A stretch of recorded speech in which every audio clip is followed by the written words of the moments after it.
नमस्कार मित्रों, मैं अधिवक्ता विकास कुशवाहा आज आप लोगों को ज़मीन से संबंधित एक महत्वपूर्ण जानकारी दे रहा हूं। अक्सर गांव में खसरा, खतौनी या चक मैप में नक्शा में कुछ गलती होता है तो लोगों को बहुत परेशान होना पड़ता है। तो उससे रिलेटेड एक इन्फॉर्मेशन दे दें।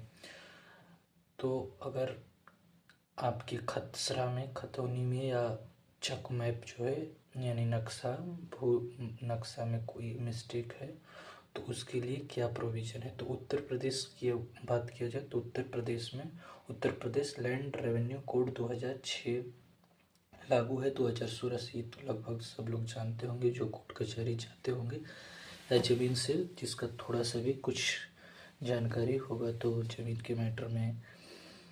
तो इसका सेक्शन 38 जो है ये ईरर एंड ओमिशन से रिलेटेड है। ईरर और ओमिशन ये दो शब्द है, दो शब्द को थोड़ा सा जल्दी से समझना। ईरर का मतलब होता है मिस्टेक, यानी हिंदी में शब्द है त्रुटि, और ओमिशन का मतलब होता है चूक। यानी ईरर किसी का, मान लीजिए नाम है संजय लेकिन बाय मिस्टेक विजय हो गया है तो ये ईरर है यानी त्रुटि है। और ओमिशन का मतलब होता है चूक, यानी उसका नाम छूट गया है। मान लीजिए कि 4 भाई हैं, संजय, विजय, अजय और कोई एक और भाई है।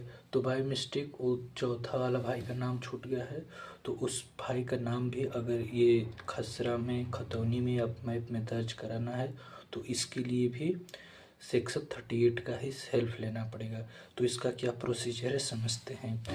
तो मैप में, खसरा में या खतौनी में, तीनों में भी अगर कुछ भी कराना होगा तो आप एक तहसीलदार के नाम से रिटन कंप्लेंट फाइल करेंगे तहसीलदार के कोर्ट में, और उसमें बताएंगे अपना सब डिटेल देंगे, ज़मीन का, प्लाट का नंबर बताएंगे, अपना राजस्व ग्राम बताएंगे, सब बताएंगे।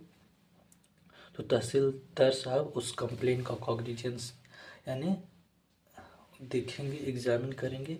एग्जामिन करने के बाद उस हल्के का लेखपाल और रेवेन्यू इंस्पेक्टर यानी कानून को भेजकर मौका मुआयना कराएंगे, और जैसा भी होगा वो लोग आकर तहसीलदार साहब को बताएंगे, या अगर वैसा परिस्थिति बने तो तहसीलदार साहब भी जाकर देख सकते हैं और वैसा रिपोर्ट लगा देंगे। अगर मैप से रिलेटेड इशू है तो वो रिपोर्ट लगाकर डीएम साहब को फॉरवर्ड कर देंगे। लेकिन अगर खसरा और खतौनी का है तो जैसा भी होगा वो रिपोर्ट लगाकर एसडीएम साहब को फॉरवर्ड कर देंगे। एसडीएम साहब देखेंगे, अगर जो भी विपक्ष पार्टी होगा उसका ऑब्जेक्शन सुनेंगे। अगर विपक्ष पार्टी नहीं होगा, अगर आप